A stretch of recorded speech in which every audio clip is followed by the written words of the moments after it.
It's Miss Bumgarner and Ellie. We're going to show you how to use what you did last week to create an abstract visual journal page. So your visual journals can be any kind of book or space that you are keeping all of your artwork. Okay, so you're going to use your symbols that you created last week in a non-objective or an abstract visual journal page. So the little worksheet or challenge that you had last week was to create a alphabet using symbols. So no like actual letters, it's kind of like in the same form of like Egyptian hieroglyphics or something like that. So what I would like you to do is create your own visual journal page, and I want you to use, as you can see I did over here, I want you to use some of those symbols that you designed and created from your assignment last week as a form of expression, and I would like your page to be more abstract. One of the best ways to do these pages is do them in layers. So you want to take a material that you have a lot of or that you have experience using or something that you enjoy using, and you're going to use that for your background. And then you can just continue to add to those pages, and you can do them with minimal materials because you've already created it with like the colorful, vibrant, exciting stuff. Part of the visual journals though is that these pages are really abstract, and they're only it's just kind of like keeping a diary. They're really meant to be for you.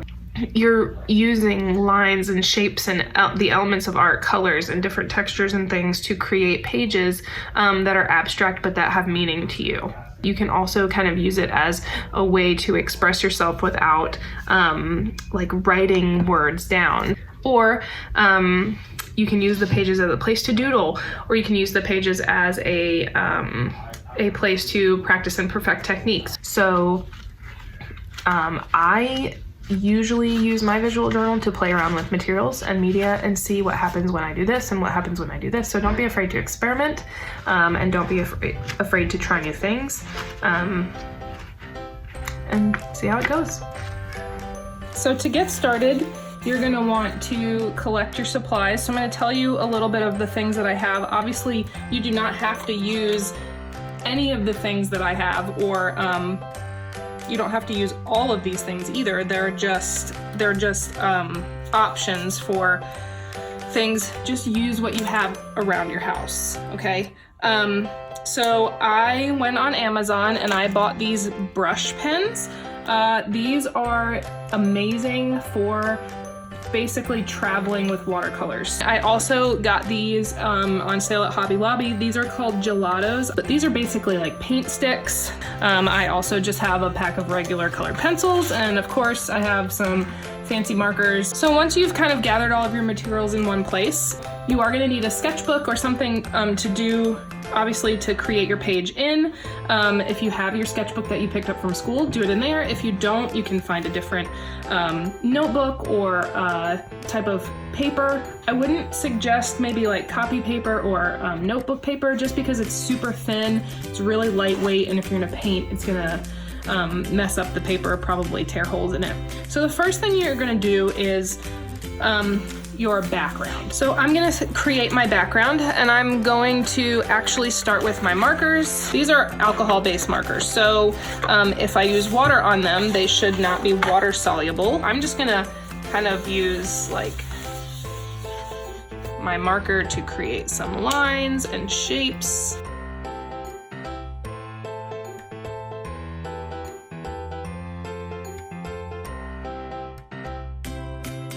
So one of the next things I'm going to do, I'm going to add a second layer of material, and I think I'm actually going to go ahead and use my watercolors next.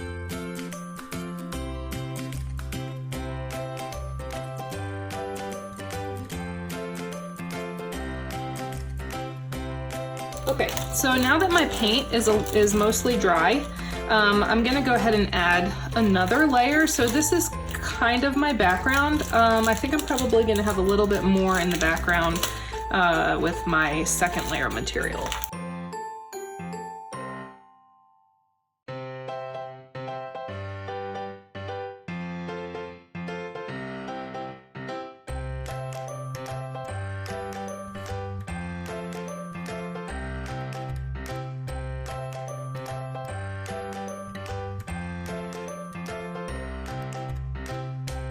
Okay, so once you've kind of created a background, it could all be with watercolor, it could all be with marker. You could draw something with a pencil and just fill up the whole page.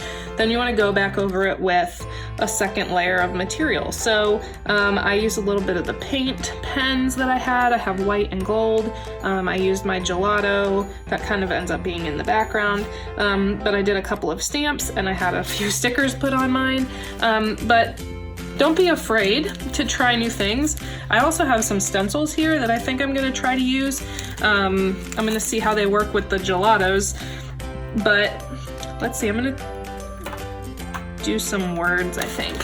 So I'm gonna keep working on this, and hopefully, like I said, you can find some exciting materials to try or things that you've never used before, and you can start to experiment with visual journaling and expressing yourself through abstract images and ideas in your visual journal. And this is never what I draw for before, and this is so cool you drawed. And thanks for coming. See you next time. Watch this classroom with Ellie and George. And thanks for coming. See you next time. Bye. See you next time.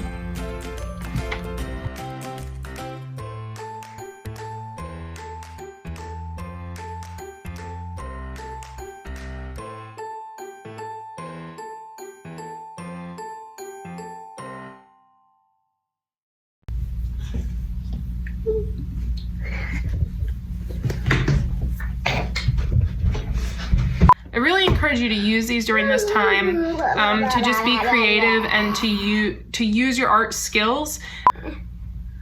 What? I'm so sweaty. Why? Because it's sweaty in here. Piece that really doesn't have any kind of specific meaning or goal or anything like that. It's just a piece that you're going to just create. Come back.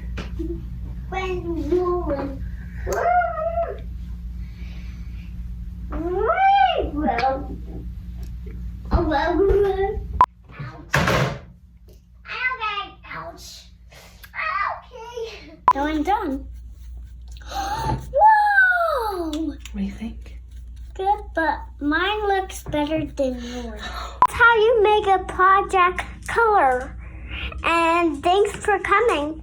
And we're gonna see you later. And thanks for painting for us. And thanks for doing something.